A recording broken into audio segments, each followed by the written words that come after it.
Estudo Bíblico Mateus 9, versos 1 a 8. Nesta cura, Jesus vence o pecado juntamente com a doença. Cumpre um ministério integral. Lucas 5, 18 a 26.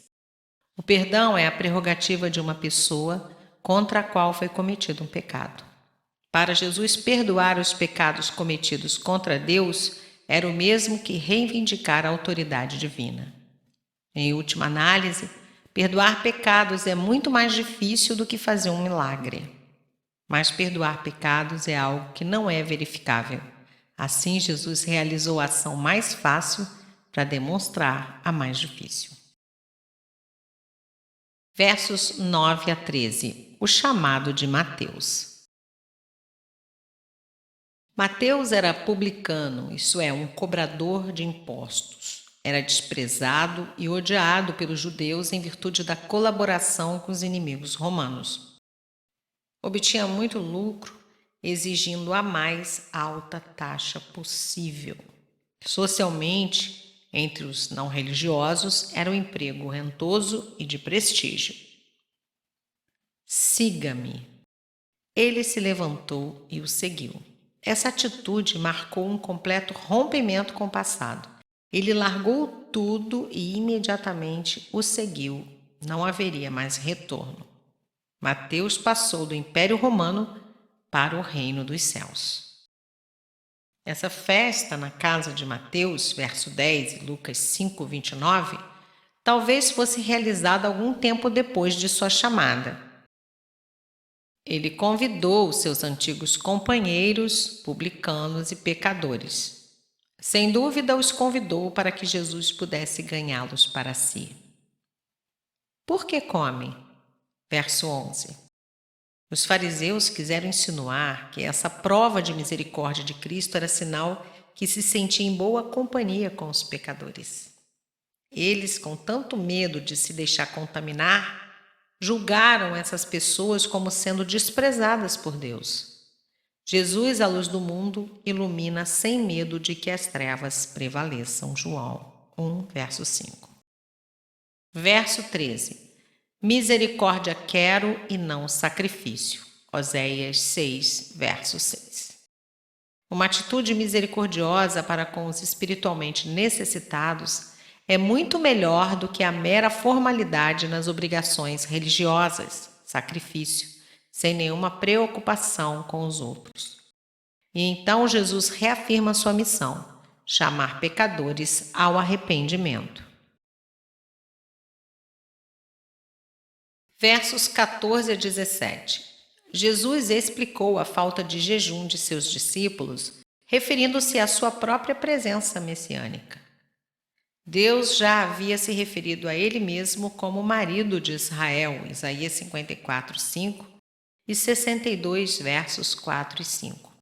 E Jesus reconheceu um tempo futuro quando ele não estaria mais com eles. Isso aponta para o fato de que Jesus, desde o princípio de seu ministério, previu um tempo entre a sua primeira vinda em redenção e o seu retorno em julgamento. Os odres, verso 17, eram garrafas antigas e eram feitos de peles de animais costurados na forma de uma bolsa flexível. A princípio, eram maleáveis, mas com o tempo se tornavam quebradiços. Como o vinho produz gases e aumento de volume ao passar pelo processo de fermentação, o odre precisaria esticar para conter o vinho em expansão. Odres velhos e, portanto, sem elasticidade, rompiam-se durante a fermentação. Jesus usou essa metáfora para dizer que os odres velhos representavam o sistema judaico incapaz de conter o vinho novo do reino de Deus, representado por ele. Versos 18 a 26.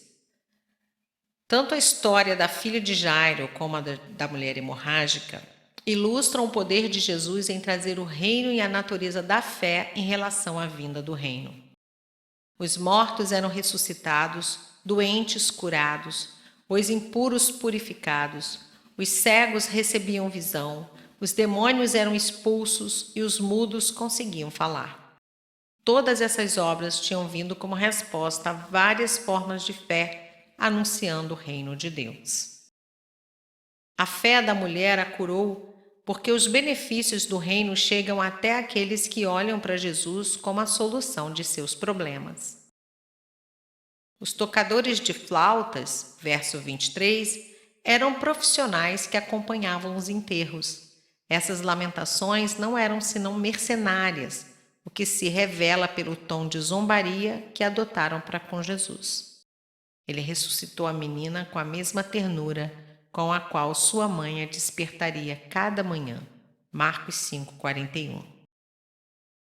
Versos 27 a 38. Jesus curou muitas pessoas cegas. Tanto Bartimeu quanto esses dois cegos expressaram sua fé chamando Jesus de Filho de Davi, um título messiânico. Segundo Samuel 7, versos 12 a 16, Lucas 1:32 e Romanos 1, verso 3. Jesus nos ensina nessa passagem que os milagres acontecem mediante a fé.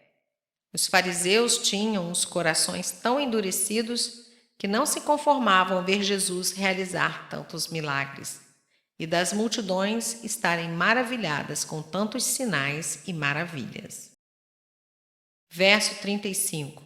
E Jesus seguia pregando, ensinando e curando. 3 atividades constantes em todo o ministério de Jesus e depois dos apóstolos. O cenário de ovelhas sem pastor, verso 36, é encontrado em Ezequiel 34, versos 5 e 6. E o contraste é que Jesus é o verdadeiro pastor, João 10, versos 11 a 16. Está preocupado com suas ovelhas. Versos 37 e 38. Jesus ainda não havia ordenado a seus discípulos que fossem às searas como trabalhadores. Nesse momento, pedia que orassem para que Deus providenciasse os trabalhadores. Ninguém pode fazer o trabalho da seara sem que tenha sido chamado e qualificado por Deus, o Senhor da seara.